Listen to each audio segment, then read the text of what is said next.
doing PhD in mechanical engineering. Okay. So, फाड़ देंगे. तो यार एक्चुअली पोयम हिंदी में है, तो most of you will not get it I think, but I will try. Okay.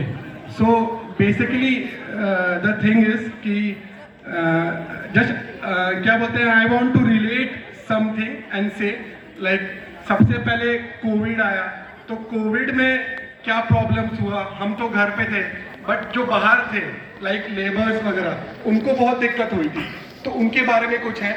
उसके बाद हम घर पे थे, तो हमें भी प्रॉब्लम होने लग गया था कि घर पे बैठे बैठे क्या कर रहे हैं, तो उसमें प्रॉब्लम हुई थी. और थर्ड, जब यहाँ पे आ गए तो हम अपने दोस्तों, अपने कॉलेजेस को मिस कर रहे हैं. तो इन तीनों के ऊपर है 3 पोयम छोटी छोटी सी, तो जो मैंने लिखी थी उस टाइम.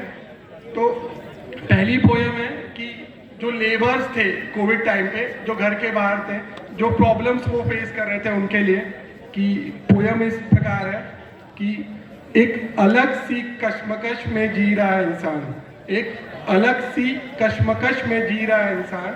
कोई घर से बाहर परेशान है तो कोई घर के अंदर नाराज, कई परिवार से बिछड़ा हुआ है तो कोई घर पे भी रहकर खुश नहीं, किसी का खाने का ठिकाना नहीं तो कोई खा खा कर परेशान है. एक मजबूर है, एक मजदूर है जो मजबूर है, और एक हम जो सब परेशानियों से दूर है. हम घर बैठे चलने का सोचते हैं और वो चलते चलते घर जाने का. फर्क बस इतना है कि हम सब पाके भी खुश नहीं और वो सब खोकर भी खुश रहना चाहते हैं. काश ये सब बराबर हो जाए, हम में वो और उनमें हम हो जाए. तो this is for the first poem. Second जो है वो, हम जब शुरू में कोविड पे घर पे थे तो बहुत मज़ा आ रहा था, नए नए डिश ट्राई कर रहे थे, नई नई एक्सरसाइज कर रहे थे, वो क्या बोलते हैं, वो डेलगोना कॉफ़ी वगैरह बना के खुश हो रहे थे. लेकिन कुछ टाइम बाद हम भी बोर होने लग गए.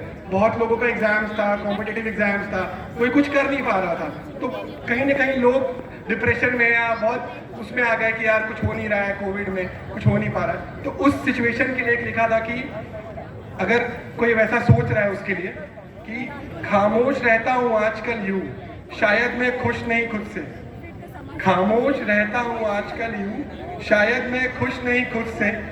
खोया रहता हूँ आजकल यूं, जैसे असलियत दूर है कहीं मुझसे. करना चाहता बहुत कुछ हूँ, करना चाहता बहुत हूँ, पर शायद समय नहीं आया है जब से. यूं तो गिरकर उठना भी चाहता हूँ, यूं तो गिरकर उठना भी चाहता हूँ, पर चला नहीं हूँ मैं कब से. अब ये जो तीसरा है, ये हमारे पुराने दोस्तों के लिए है जिनको हम मिस कर रहे हैं, या फिर वो पुराने कॉलेजेस के लिए है जहाँ से अपन आए हैं और उनको मिस कर रहे हैं. तो उनके लिए लिखा था कि वो बातें पुरानी थी, वो किस्से दोहरानी थी. वो बातें पुरानी थी, वो किस्से दोहरानी थी. वो दिल की आवाज़ थी जो सबके खास थी. वो एक दूसरे का उड़ाना, वो गालियों का भी मीठा लग जाना. वो एक दूसरे का उड़ाना, वो गालियों का भी मीठा लग जाना.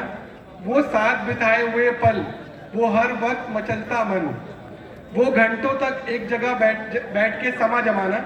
वो सबके नाम पे एक नया नाम लगाना. वो चेहरे जो कभी अनजाने थे, आज कहीं लगते सबसे पुराने थे. वो जिंदगी के एक हंसी पल का दौर था, वो कुछ नहीं, वो मेरे दोस्तों का शोर था. Okay, thank you.